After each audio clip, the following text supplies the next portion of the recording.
Ça fait quelques vidéos qu'on fait des feux dans la nouvelle cabane et elle n'a même pas encore passé au feu.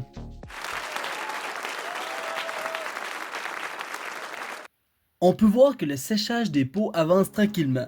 Aussi je suis chanceux parce que c'est déjà l'hiver. Avec ça je suis certain que les pots ne se gaspilleront pas. Parce que quand il fait chaud et que les fourrures ne sèchent pas assez rapidement, elles peuvent se mettre à puer et à perdre leur pelage.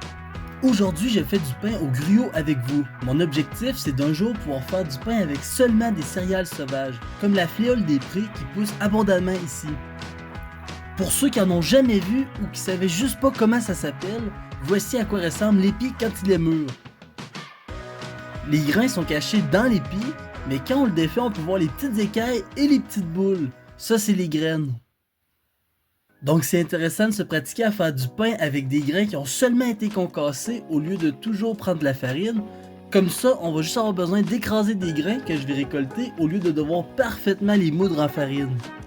Contrairement à la farine qui se mélange instantanément dans l'eau, le gruau a besoin de plusieurs heures pour absorber l'eau. Sinon, on peut prendre de l'eau bouillante, attendre seulement 30 minutes. Je mets environ une demi-tasse d'eau pour une tasse de farine. Justement, je m'étais préparé du gruau à l'avance. Maintenant, il faut simplement pétrir un peu la pâte pour bien la mélanger.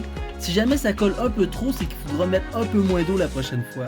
Une fois que la pâte est bien mélangée, je l'étire pour former un long boudin. Ensuite, je l'enroule sur un bâton en m'assurant que ça colle et que le bâton est tout bien caché en dessous de la pâte. Maintenant, je vais pouvoir faire cuire mon pain comme une guimauve sur le feu. Je prépare mon feu avec le bois que j'ai coupé dans la dernière vidéo. Comme c'est du bois mort qui touchait pas par terre, c'est du bois qui est plutôt sec. Mais ça reste que je l'ai pas encore fait assez de petits feux dans la cabane pour le faire complètement sécher. Donc je vais allumer le feu avec du papier et des copeaux secs.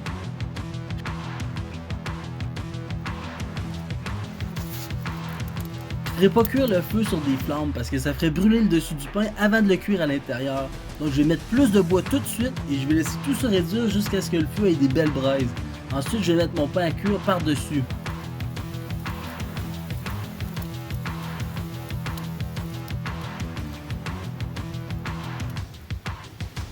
Maintenant que j'ai des belles braises, je vais placer mon pain à cuire juste au-dessus et je vais le retourner tranquillement pour que ça cuise à peu près égal de tous les côtés.